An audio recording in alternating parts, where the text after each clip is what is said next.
So there's a lot of text on this comment from Joseph Citadino, so I'm just going to skip to the part that's relevant for the video, but I do want to say I thank you very much for your kind words. But Joseph says that, unrelated, since you like making $15 decks for usually super expensive deck archetypes like dragons and Eldrazi, I issue you the ultimate $15 deck building challenge. Make a $15 Super Friends / Planeswalker deck. It is usually even more expensive than dragons or Eldrazi, so if you want to show the world you're building chops, do a $15 Super Friends. The one deck everybody would tell you is 100% completely impossible to play on a $15 budget. I dare you, because I know you can pull it off. You're doing great work. Keep it up. So, awkwardly, I've never actually heard that Super Friends decks are too expensive. I've always heard that there are certain pieces of them are expensive, like having Bridge, for instance, as your commander, or wanting to have Vorinclex Monstrous Raider, or Doubling Season. Those are the things that I have found are most expensive with Super Friends decks, but not the deck themselves. And then I actually tried building the deck and realized, no, he's got a point. Most of the stuff here is really expensive, but don't worry, we did manage it. We did manage to get $15 Super Friends for all of you who want to have the longest turn in the entire world trying to figure out which Planeswalker abilities you're going to use. Let's go ahead and talk about the commander we are using today.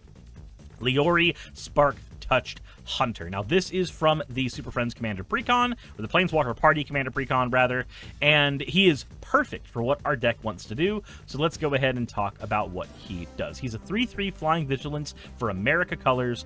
When he deals combat damage to a player, choose a Planeswalker type. Until end of turn, any Planeswalker ability you activate on that Planeswalker gets copied. Note, this does not mean that you get more loyalty counters. He does not do that. He just means that if you've got a card that says draw 1, it now says draw 2. If it says deal 2 damage, it now says deal 4 damage. So just making sure that y'all understand that going in, because it's very important to how this deck functions. It also should be noted that with this commander, he has Vigilance, and that is important because when you are running a Planeswalker deck, you need to make sure that your Planeswalkers are protected, and this isn't the only way we're going to protect them. We're not just going to protect them by having Leori stand in the way of whatever mana dork wants to crash into our Chandras. Let's go ahead and talk about one of the other things that Planeswalker decks uniquely can run a plethora of, and it makes us kind of mean, but it's fine.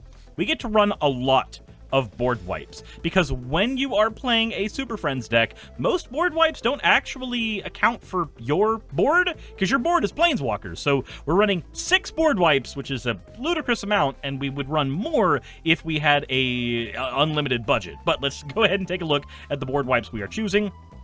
Promise of Loyalty.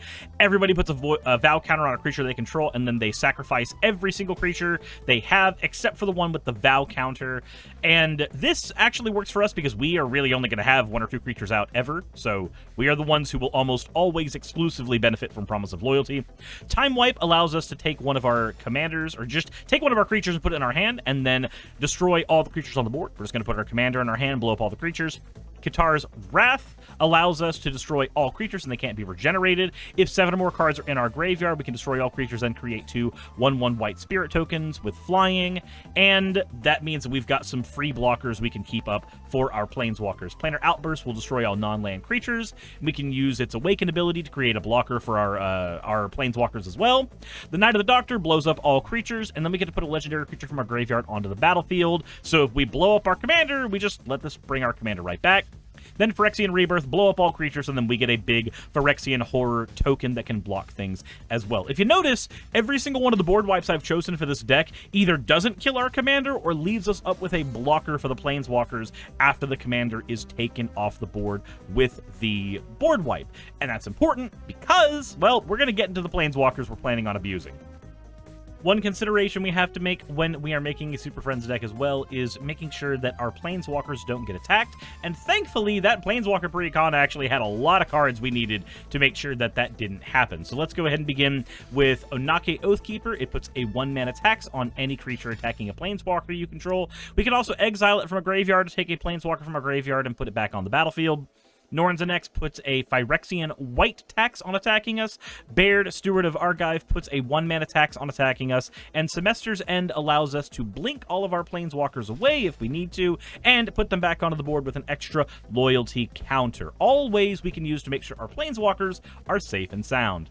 With that all out of the way, let's go ahead and get into the meat and potatoes of the deck, the ramp and draw sections, before we get into the big Planeswalker boys. Letter of Acceptance is a 3-mana mana rock we can sacrifice later in the game to draw cards. Same with Commander Sphere, another 3-mana mana rock that can let us draw cards. Bonder's Ornament, 3-mana mana rock that can draw us cards again. Scampering Surveyor lets us get any land out of our deck onto the battlefield. Marble Diamond, Sky Diamond, and Fire Diamond are all 2-mana mana rocks that can tap for America colors. Mirror Convert can tap for any color in our deck. We also have Gatewatch Beacon, a 3-mana mana rock that can add loyalty counters to our Planeswalkers. Honored Heirloom, a 3-mana mana rock that can make us make sure that the Resurrection players, the Reanimation players, do not have easy access to their graveyards. Mindstone, a 2-mana mana rock we can sacrifice for draw later in the game. Wayfarer's Bauble, 1 mana, and then 2 to get any land out of our deck onto the battlefield. And then we have Everflowing Chalice, a basically 2-mana mana rock in our deck that we're going to be proliferating counters on a lot to make it bigger, larger, and uncut. Next, we need to get into the draw package of the deck, which of course is going to contain a good bit of Planeswalkers, and lots of them are actually named the same thing. Many of them are Jaces, and this is important because our commander specifically increases the power of our specific named Planeswalker abilities. So let's go ahead and talk about our different draw cards. Jace, Architect of Thought, has a +1 that lets us get a creature's power dropped by 1 until end of turn, but we also can use its -2 to remove 3 cards on the top of our deck. An opponent separates them, and we get a mini Fact or Fiction, basically. So if our commander punches somebody, we're getting that twice. Vivisurgent's Insight allows us to draw 3 cards and then proliferate. Deploy the Gatewatch allows us to look at the top 7 cards of our library and auto-put 2 Planeswalkers onto the board.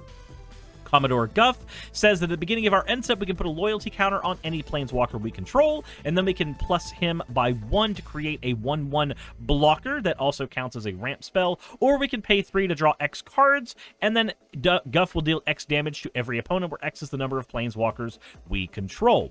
And of course, with our commander that we've chosen, that'll happen twice. Then we have Jace Mirror Mage. It's got Kicker 2, which can clone it when it comes onto the battlefield, and its +1 lets us scry 2, or its 0 lets us draw a card, reveal it, and then remove a number of loyalty counters equal to that card's mana value from Jace. Tezzeret's Gambit lets us draw 2 cards and then proliferate. Duretti Scrap Servant allows us to discard 2 cards and draw that many cards, or sack an artifact and then return any artifact from our graveyard to the battlefield, or his -10, his ultimate, which we're not going to get all that often, but if we are lucky, we'll be able to. You get an emblem with whenever an artifact's put into your graveyard from the battlefield, return that card to the battlefield at the beginning of the next end step. Remember, we have things like Mindstone, Letter of Acceptance, Commander Sphere, all kinds of stuff that can benefit specifically from this ability. Then we have Chandra Fire Artisan. When one or more loyalty counters are removed from her, she deals that much damage to an opponent or a Planeswalker. We can plus her by 1 to exile the top card of our library and then play it,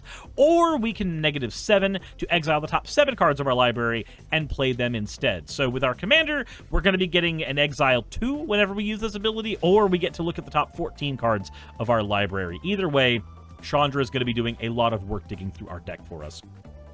Then we have the Royal Scions. They let us draw a card and discard a card, or we can make a creature get +2/+0 and first strike until end of turn, which can help our commander get in there and not suffer from any wayward blockers, or we can neg it by 8, draw 4 cards, and when you do, the Royal Scion will deal damage equal to any target equal to the number of cards in our hand. And remember, with our commander, we can make that happen twice, which is very, very important for us. Then we have Jaya the Fiery Negotiator.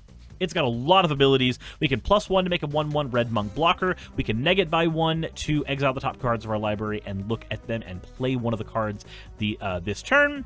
Or we can neg it by 2, choose a creature an opponent controls. Whenever you attack with a creature this turn, Jaya will deal damage equal to the number of attacking creatures you have to that creature. So remember, we've got a lot of stuff that makes tokens in this deck as blockers for our Planeswalkers. We can use those tokens instead as a way to deal lots of damage with Jaya.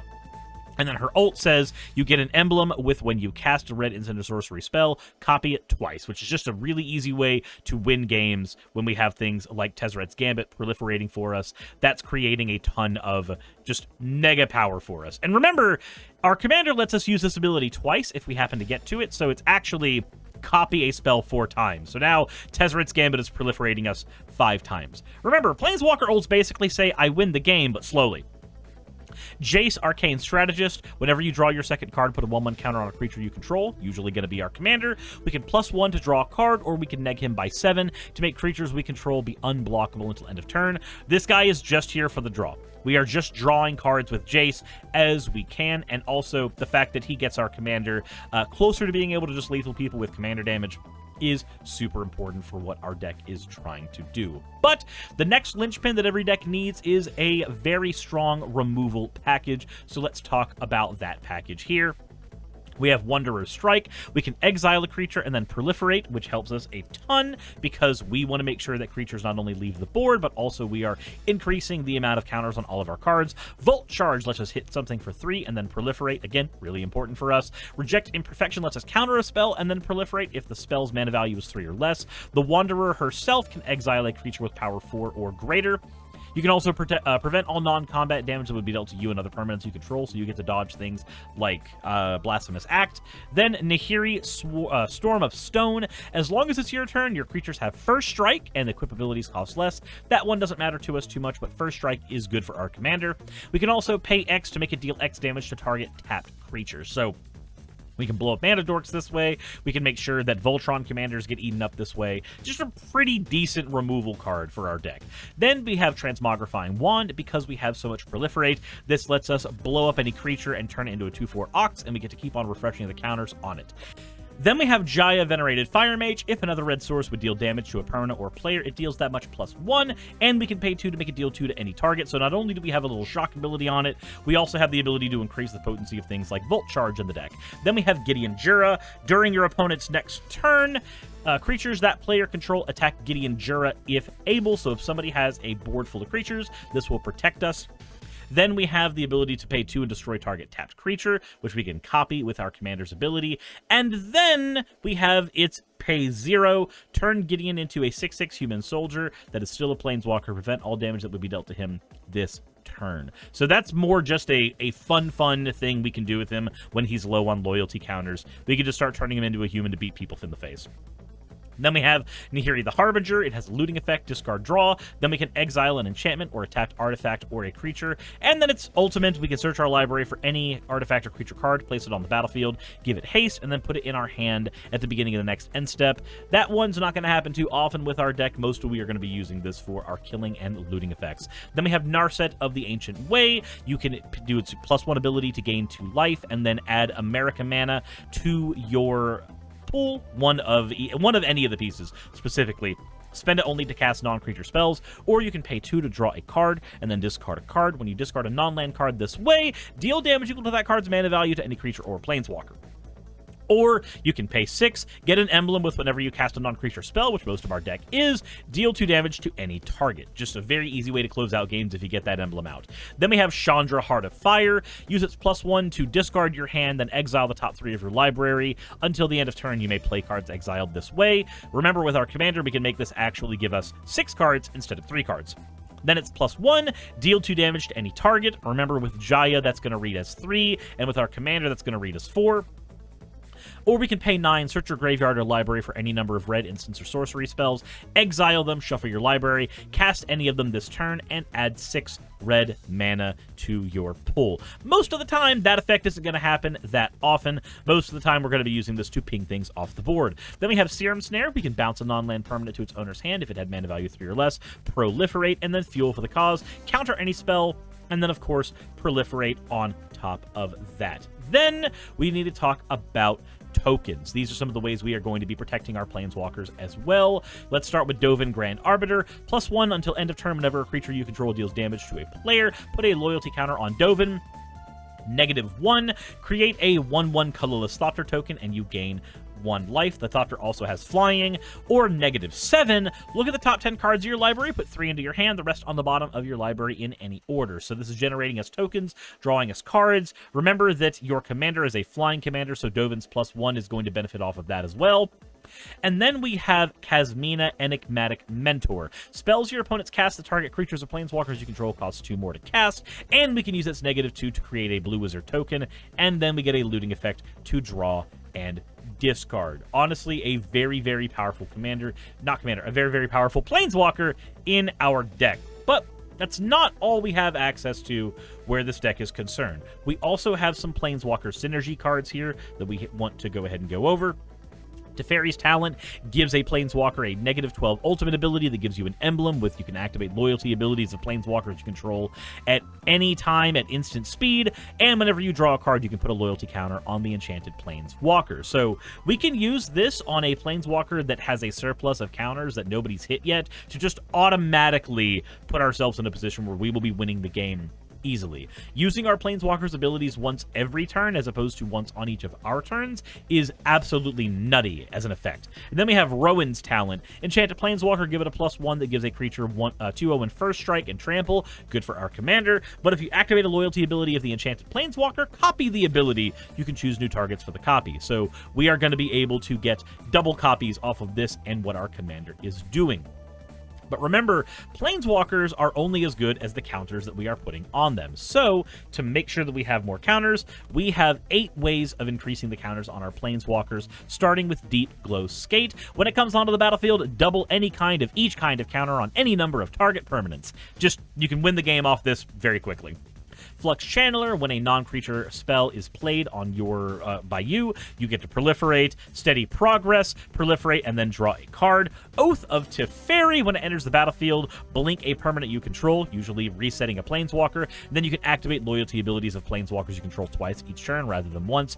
Gitaxian Autonomist, when it enters the battlefield, you may tap it. If you do, automatically proliferate. Thrumming Bird, when it hits somebody, proliferate. Grateful Apparition, when it hits somebody, proliferate. And then Oath of Gideon, when you play it, you get to make 2 1/1 white core ally creature tokens, and then each Planeswalker you control enters the battlefield with an additional loyalty counter on it. It's hardened scales for Planeswalkers. So this card is fantastic for what our deck is trying to do. We want to get our Planeswalkers as close to ulting as possible and use them to eke out advantage throughout the game. And then if we look at our win con section, these are the cards that once we play them, they should be closing the game out for us. Starting with Triumphant Reckoning. Return all artifacts, enchantments, and Planeswalker cards from your graveyard to the battlefield. As soon as you play this card, you'll probably be in a position to just laugh at your opponents. Like, hey, I've had 5 to 10 Planeswalkers die throughout the game. I guess they're all coming back. Oops. Just very, very powerful card. Also, Sarkhan the Masterless. When a creature attacks you or a Planeswalker you control, each dragon you control deals 1 damage to the creature. That part's not super important. What is important is that until end of turn, you can pay 1. Each Planeswalker you control becomes a 4/4 red dragon creature and gains flying. You can use this to just bop somebody right in the face, and then they're done. Or you can pay 3, create a 4/4 red dragon creature token, which can be used for blocking. Then we have the Spark Shaper Visionary. At the beginning of combat on your turn, choose any number of Planeswalkers. They become 3/3 birds, and they get to hit people because they've got flying. And when they hit people in the face, you get to scry 1. Honestly, Spark Shaper Visionary and Sarkhan, any game that we're not able to close out on our own easily, these are going to close out for us. And then, of course, we need to talk about our mana base. We are running 20 basic lands, 7 of each, not counting 6 mountains. Then we have 7 dual lands, 1 of each thriving land. Skyclad Expanse is our filter land, and then 1 of each reveal land. Port Town, Frostboil Snarl, and Fury Calm Snarl. Then we have 8 fetching lands, because most of these can come into play untapped, which is super important for deck speed and consistency.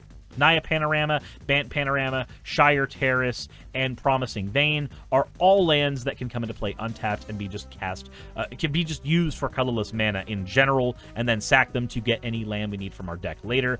Evolving Wilds, Escape Tunnel, and Terramorphic Expanse are all basically the same card. Search your library for any basic land, put it on the battlefield, and then Myriad Landscape has the ability to get us 2 basic lands instead of just 1, so it counts as a ramp card for us as well. And then we have 2 Omni lands in the deck, Command Tower and Exotic Orchard, which can tap for any color mana possible.